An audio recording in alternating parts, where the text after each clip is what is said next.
The Rimworld's Republic, Part 1, Setting the Stage. Sooner or later, everyone sits down to a banquet of consequences. Robert Louis Stevenson. Of all of the Periphery nations that have come and gone over the centuries, the one that has had the greatest impact on human history is the Rimworld's Republic. As historians of Intersphere history, we share a responsibility to develop more than just an understanding of when and where things happened. We also need to build an understanding of why they occurred. Not just for the personal, narcissistic collection of data, but so that we can make informed decisions about the future. History doesn't repeat itself, but it does rhyme. Tiberius Archibald, personal aide to Hector Worthington Rowe, said in 2251, "In more than 30 years that I have studied history, I have come to one inescapable conclusion. The so-called great men of the past are not the ones that make history. History springs from common, ordinary folk, those truly responsible for setting in motion the grand, sweeping changes in course of human events might easily be passed on the streets without a second glance. As for making history, that's a matter of being in the wrong place at the right time. Anyone can do that, even me." I taught history for many years, and though I wasn't aware of this quote, I shared that sentiment many times. Often history can turn on a seemingly inconsequential decision, or even an act of deliberate malice. From Archduke Franz Ferdinand's driver stalling out a vehicle after making a wrong turn, to Major General George Meade's decision to replace the vanguard force following the undermining explosion at the Siege of Petersburg. Decisions matter and can have consequences that send shockwaves through history. The formation of the Rimworld's Republic and the individuals who drove the destiny of those worlds forward made decisions that would ultimately impact every human being in existence. So let's dive in. It would not be an unusual story to describe a young person left jaded and bitter after witnessing great tragedy. It's even less unusual to describe an effort to bring unity ending up destroying instead. The tale of Hector Worthington Rowe's life is directly impacted by the efforts of the Terran Alliance to force political unity across settled space, and the wanton cruelty and tragedy generated as a result. By all accounts, Rowe should have led a rather normal life that would have left him far from the text of the history books. He was a student of history and classical literature at the University of Thebes on the planet Alexandria. There was no indication that he had any interest in joining the military or even using his education in a political career. However, when the Terran Alliance arrived on his doorstep and landed forces on Alexandria in 2237, Rowe felt compelled to act.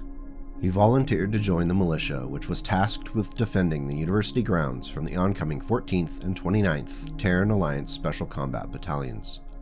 4 months of intensely violent and cruel siege warfare resulted in 3,000 dead militia and at least that many attackers. The wounded filled the halls and buildings that once were places of learning and sharing ideas. Due to the ferocious defense, as well as critical failures in the Alliance supply chain, the 14th and 29th couldn't complete their conquest. Instead, a bloody stalemate generated only wounded and dead. Ultimately, the Terran Alliance retreated from Alexandria in June of 2238, but by then, it could be said that both sides were losers in a conflict which had devastated the planet. Picking through the ruins, the citizens of Alexandria were left traumatized and embittered by what they saw as a brutal attempt at conquest. Few were angrier and more determined to seek retribution than Hector Worthington Rowe. Even though he made an attempt to piece his life back together, it became increasingly obvious that he couldn't just move on. He had lost too many friends and colleagues, and that anger grew rather than faded with time. As he looked around, he identified that the war brought to Alexandria was nothing more than an act of pure destruction meant to punish and humiliate the people. The conquerors didn't even attempt to stay and colonize the planet they had pummeled. They simply destroyed and moved on. Alexandria's great crime of seeking independence from outside authority was apparently one which carried a near limitless punishment. I'm reminded of an old saying which reads, "You can beat someone into compliance, but you'll never be able to beat someone into loyalty." Hector Rowe was not loyal. He wasn't even compliant. He was, however, patient, calculating, and savvy enough to orchestrate his revenge. That anger and bitterness was channeled into the building a network of allies, first within the Anti-Terran Alliance Political Action Group, and later as that group transitioned into a full-fledged paramilitary force over the course of 5 years. They called themselves the Theban Legion, and by 2244 they were actively searching for a target on which they could unleash their rage. When the Terran Alliance pulled their forces back, only small garrisons were left on worlds that were considered nominally loyal. Alexandria did not qualify, so Rowe was forced to look off-world for a target. On the nearby planet of Lucianca, a small reserve force of the 151st Altarian Fusiliers was stationed. Isolated from reinforcements and of questionable strength, Rowe and his peers thought that they had the perfect target. Wrath Unleashed, the Lucianca Incident. 32 light-years coreward from Alexandria, the Lucianca system has just one notable settled planet.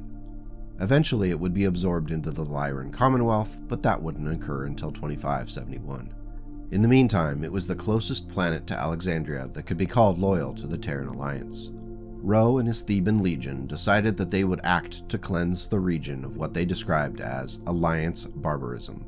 On July 7, 2244, Rowe and 500 of his comrades purchased passage on dropships headed out of system on jumpships belonging to the Sky Freight and Goods Corporation. Once on board the jumpships, they seized control and forced the captains to jump towards Lucianca. Upon arrival in the system, the Theban Legion announced themselves as a relief force, and they were not challenged on their descent toward the planet. Well armed, and now able to successfully land without issue, the Theban Legion launched a swift attack against the Fusiliers, who had no idea they were about to face the wrath of Alexandria's sons and daughters. The shock and unrestrained violence from the Theban Legion forces caused the Fusiliers to collapse almost immediately. Many were killed in a manner that reflected the years of built-up rage that fueled Rowe's efforts. The Fusiliers that managed to surrender were rounded up and dragged before hastily set up tribunals that the Thebans used to extract confessions for all sorts of offenses. Rowe personally executed the Fusilier commander and his XO, which prevented any claim that the Thebans were operating outside of the orders from him. Over the course of 2 weeks, the tribunal courts worked their way through the Fusilier command structure and sentenced more than 175 of them to death, carried out swiftly. Word of these events would never have escaped Lucianca if not for the daring escape carried out by one of the captured jumpships. When Rowe received news of the escape, he quickly understood that the consequences would be dire. If he and his comrades returned to Alexandria, the Terran Alliance would surely hunt them down and likely cause even more devastation on the planet in the process. The only path forward would be to leave both planets behind and strike out into unexplored space. Of course, the news of the Lucianca incident was spread wide and parroted by media sources from within the Terran Alliance. It fit the long-cultivated narrative that peoples of the Periphery were dangerous if left to their own devices and would eventually seek out to harm others if not kept in check. The response from the populace of the Alliance worlds and the worlds of the Periphery could not have been more polarized. Among the people of the Periphery worlds, Rowe's actions were considered a desperate act from a man who was brutalized and traumatized by the war that the Terran Alliance brought to their planets. It's an interesting example of how perspective and experience can lead people to very different conclusions.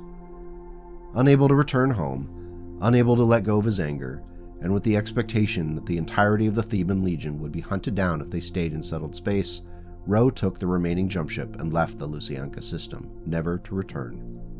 Raiding various planets and depots along the way, they eventually jumped through the dark nebula and emerged on the other side with renewed purpose.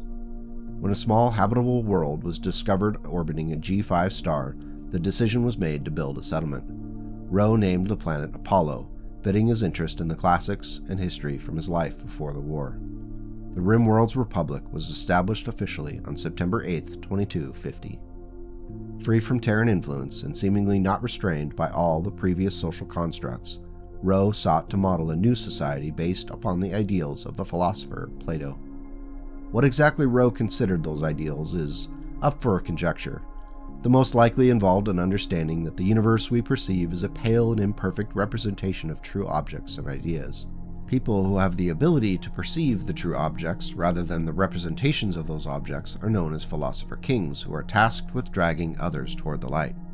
In practice, Apollo became the home for a system of a regimented class structure, questionable treatment of women, and an obsession with preserving what technology they had, as in the early decades much of it was irreplaceable.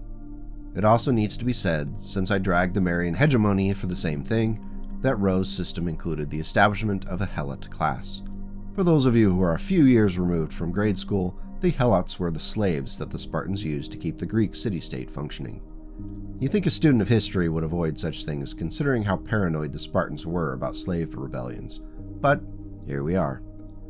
Starting a new colony was dangerous and very difficult work. Rowe sought to protect people who had important technological skills and knowledge, but for the vast majority, life in those early years was tough and perilous. Apollo's settlement managed to survive for a few years, and then only gradually began to thrive. In a tragic end to a life filled with anguish and heartbreak, Hector Rowe took his own life in 2305 after his third child, Maxwell Achilles Rowe, used bribery and political favors to win a vote of no confidence. The condemnation of his leadership sent Hector Rowe into a depression from which he would not emerge. Following his father's death, Maxwell Rowe would claim leadership of the Rimworld's Republic. Starting in 2330, the Rimworld's Republic started to feel the pressure of civilization as the Inner Sphere continued to slowly expand. Leading the pack were jump ships carrying technicians and artisans fleeing the curiously oppressive grip of the Draconis Combine. The Rimworld's Republic officials started to meet with and build connections to newly created settlements on worlds nearby Rimworld's territory. Commerce and technology pacts were signed, and slowly these small groups of planets saw there was safety in numbers. The construction of a new university offered advanced education to off-worlders, which also allowed the professors to promote Rimworld's Republic worldviews.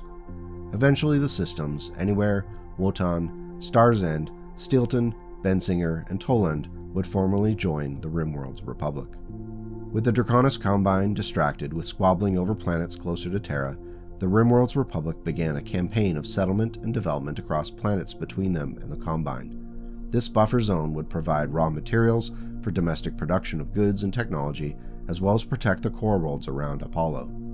This program ran without issue until they drew too close to the neighboring Tamar Pact, and the two nations unexpectedly came into contact. Maxwell Rowe was suddenly thrust into the position of having to make a decision that would either assert the sovereignty of the Rimworld's Republic or send it spiraling into disaster. In the end, a diplomatic solution was explored by the leaders of both nations, as neither side had real good appraisal of the strengths and weaknesses of the other. Maxwell Rowe met with Kevin Tamar in March of 2339, and they both were quite surprised to discover that they were well-educated, cultured, and even shared an interest in classical literature. Both Rowe and Tamar left the meeting achieving what they had wanted for their respective nations. Rowe obtained recognition for the Rimworlds without a threat of invasion, and Tamar obtained an understanding of neutrality and the comfort that comes with having a buffer nation between Tamar and the Draconis Combine on one side of its realm. Both were confident that the other was not a threat, so they could focus their attention elsewhere. Unfortunately for Maxwell Rowe, when one seizes power through nefarious acts, it tends to become a tradition. During his time away from the seat of power, his daughter, Arabella, decided it was time to act in her formation of a social revolution. As it turned out, keeping an entire group of people as helots tends to lay the groundwork for discontent. Arabella declared herself the new first consul of the Rimworld's Republic, and one of her first acts was to enfranchise the helots. On Maxwell Rowe's return home, they ran into a dropship heading in the opposite direction, which shared the news of the successful revolution. Not wanting to end up in a prison cell or worse, Maxwell and his supporters and their fleet jumped into unexplored space. That's where he disappears from the historical record completely. Republic renewed. The end of Maxwell's rule turned out to be a boon for the Rimworld's Republic. Over the course of 31 years, Arabella Rowe transitioned the Republic from a quaint and backward periphery micronation into an economically viable and growing one. The populace saw standard of living improve, and Arabella's support was unquestioned. Additional star systems, including Barcelona, Black Earth, Beta 7, and Malibu, were added to the Republic as firebreaks, as Rowe understood that their success might lure predators. On the planets in these systems, huge defensive complexes were constructed to dissuade anyone from spending the resources necessary to take them or to venture any further into Rimworld's territory. Domestic societal changes paid off as the enfranchised Helot-class citizens were eager to take advantage of technical education programs and university training. All of them were instructed with an understanding that they were a crucially important part of what would keep the Rimworld's Republic independent and successful.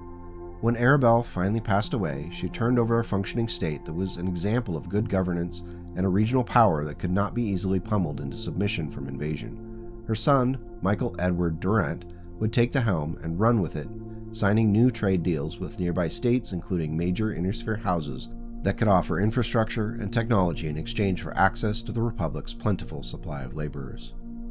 The continued success of the Republic ended up being exploited by Michael Durant, who earned the nickname Mishka. They say that absolute power corrupts, but in this case, a nominal amount of power is also alluring. With his trade deals and bragging bureaucratic emissaries, the RimWorld's Republic started to draw more and more attention, all while Durant was increasingly preoccupied with other non-stately concerns. One of Michael Durant's advisors was quoted saying, "Mishka was a pig. He had all the manners of an ancient Greek tyrant and the generosity of a Terran tax collector. His entire court was splotchy with grease stains collected over the years, and his throne room looked more like a kennel than a place to conduct state affairs. He also had a penchant for wasp-waisted, scantily clad personal advisors who had the irritating habit of giggling whenever I tried to remind him of his responsibilities. It is damned hard to conduct matters of interstellar importance when your ruler is more concerned with ogling his newest advisor than with solving economic problems. Such was life in the Rim worlds in those days, when affairs took precedence over affairs of the state.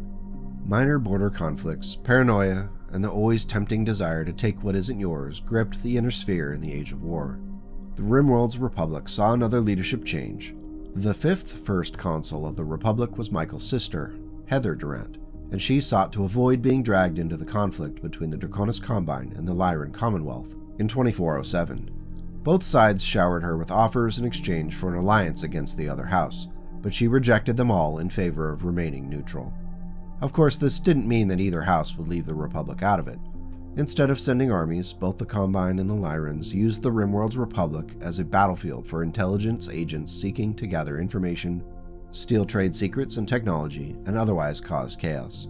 In response, Heather Durant created her own intelligence agency, known as the ASROC, to get into the game on behalf of the Republic. The ASROC leadership played both sides against each other, and on several occasions gained the Republic control of border star systems as a result of their efforts. This escalating game of cat and mouse between intel agencies would lead to an attempt on the life of Lord Jacob Cameron, Director General of the Terran Hegemony. An investigator by the name Terrans Amaris was sent to the doorstep of the RimWorld's Republic. Though no direct evidence was found showing the assassins were connected to the RimWorlds, Amaris used her connections to entrench herself in the RimWorld's sphere of leadership. Lady Terrans and her husband, an ambassador from Terra, settled in the Republic and soon became permanent citizens. Lady Heather Durant and Amaris struck up a close friendship and possibly even a romantic relationship. What isn't in doubt is that their bond grew strong over time. In 2459, Durant named Terrans Amaris as heir to the Republic, as Durant was unmarried, had no children, and there were no close relatives.